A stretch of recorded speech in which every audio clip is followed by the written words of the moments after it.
3, 2, 1, 0.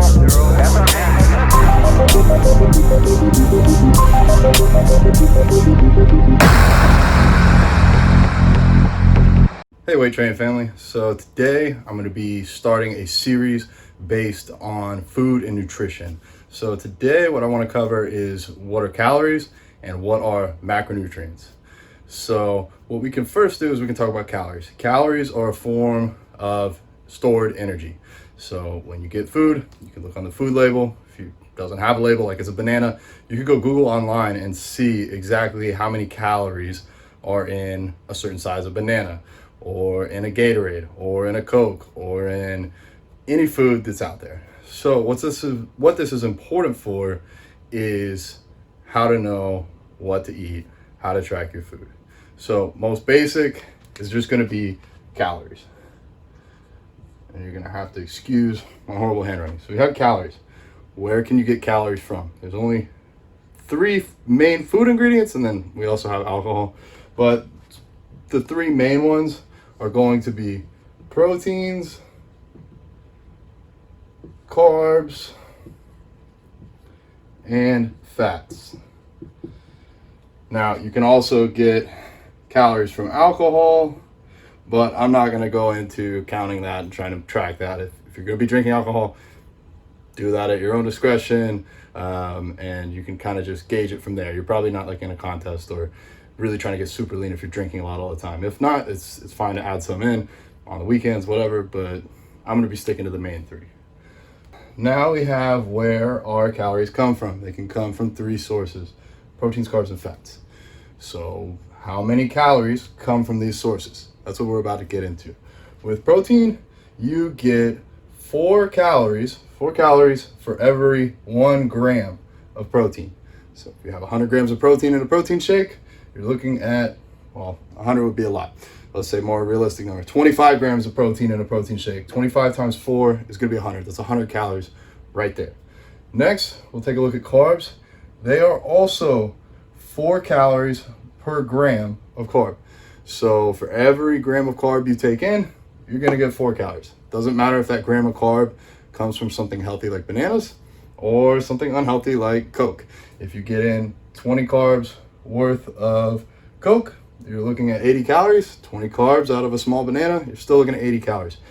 That's why it's important to know kind of how this is built, because then you can switch foods in and out. You can look at 400 calories worth of sweet potatoes in your diet and then decide, I'm tired of sweet potatoes, I want to switch it out for something else that's healthy, and you can go to rice, you can maybe go to pasta, something along those lines. What's important to look at next though is fats. Fats are not 4 calories per gram. Fats are a whopping 9 calories per gram, way bigger than the other 2. With fats, you need to be really careful, especially if you're eating out. If you eat out and you just get rice is like most proteins and carbs, it's going to be kind of a solid food. It's easy to kind of look at it, it's easy to feel based on eating it how much you get. But fats are usually liquids. You know, sometimes you have nuts and stuff like that, but you know, like in any cooking oil, olive oil, vegetable oil, any of those, they're going to be liquid. And you have, as a consumer, no clue how much the restaurant is going to put in. That's part of the reason why, like late in a contest diet, you would more than likely not be eating out a lot. Or if you do eat out, you'd specify no added oils, just because it's really hard to tell and it's really easy to add up quickly. So now you have the main basic 3 sources of calories that you will be getting in your diet, other than possibly alcohol. And so now we can take this information on the calories per gram to help us build our diet. There's some rule of thumbs when setting up a diet. First rule of thumb is like calories per pound of body weight. This will vary a little bit if you're a very obese person and you're carrying a lot of fat, then you might need less calories per pound of body weight. Same thing if you're very muscular and have a lot of muscle and work out a lot, you might need more calories per pound of body weight. But the rough guesstimations should work for most people. So on a scale, as far as cutting, maintenance, or bulking, you kind of want to have your calories anywhere from 10 calories per pound to 20 calories per pound. I wouldn't go outside of those boundaries unless you're gearing up for a contest and it's like the last few weeks and you really need to drive the calories low, or if you're like a super athlete that also works manual labor and you need to go above that 20. I would always start the diet somewhere in the middle of that and then work from there. So for example, let's say we have a 100-pound athlete, picking 100 pounds, not too many people are 100 pounds, but it's an easy number to work with and kind of gauge us where to go. Like I said, the ceiling would be 20 calories per pound of body weight. Somewhere in the middle, your maintenance would probably be about 15 calories per pound of body weight. And at the low end, like when you get to the last stages of cutting, we would have maybe 10 calories per pound of body weight. So to do the math, pretty easy with the numbers I made. If you're 100 pounds and you're bulking, you might want about 2,000 calories per day.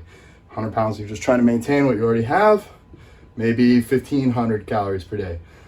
100 pounds and you're trying to cut and it's towards the end, maybe 1,000 calories per day. So that is the basic start of a diet.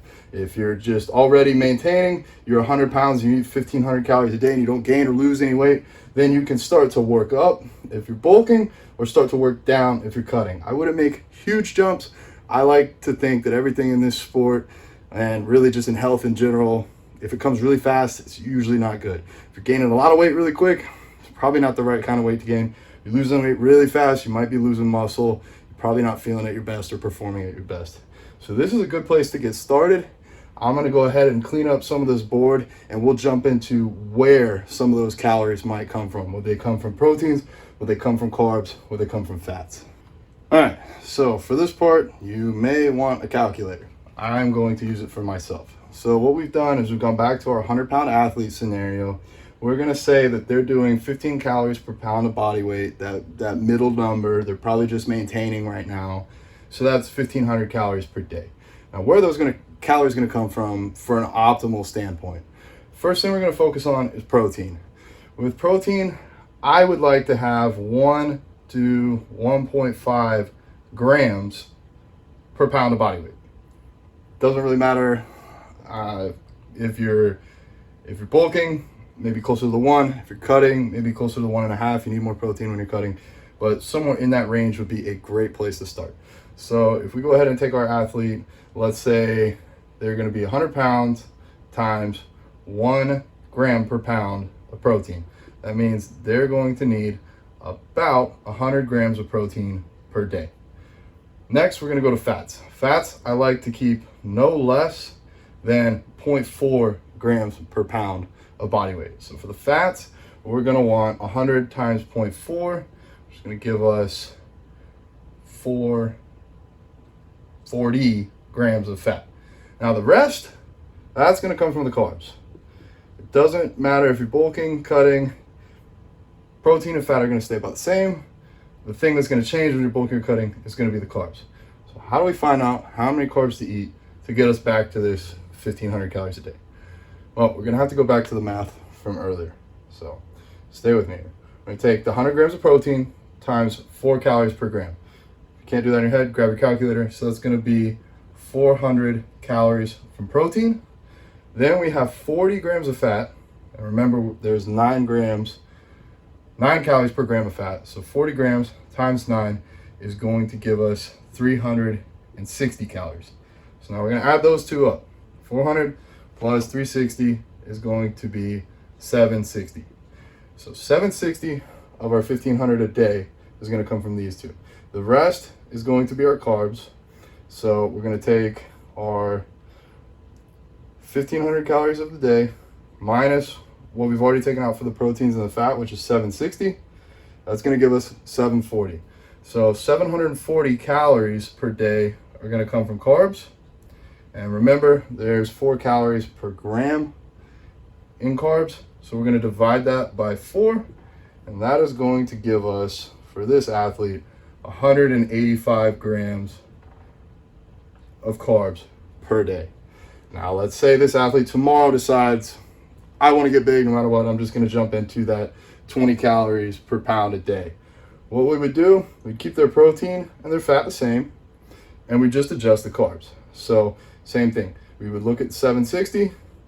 we would go ahead and take 1500 from that minus the 760, which would give us, take 2000, their new calorie goal, minus the 760 they're already getting, and that is going to give us 1240. And then you simply take 1240, divide that by 4 to get the carbs, and they'd go up to 310 grams of carbs a day. So this is just a basic overview of what are calories, and then also a little bit more specific, where do our calories come from? Our calories come from proteins, carbs, and fats. This doesn't really delve into some of the nitty-gritty details like supplementation, meal timing, carb cycling. You can really take a diet and do lots of little tweaks with it. But this is 85, 90, maybe even 95% of it right here. If you can set up a diet based on your macronutrients to hit your goal, whether that's 1500 calories a day or whatever, and break it up where you get the minimum amount of fats that you need in a day and enough protein in a day, you can get a lot of results. Maybe you won't be quite ready to go on stage just on your own, but on your own you can set up a diet and get very, very far in this sport and just in health in general.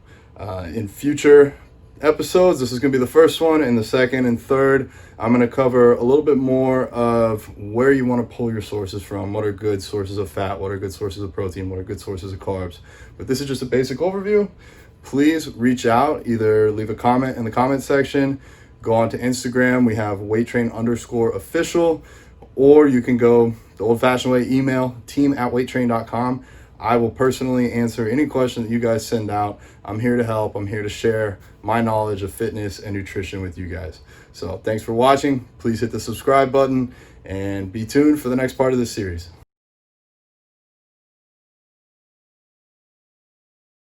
Is proteins, carbs, and fats.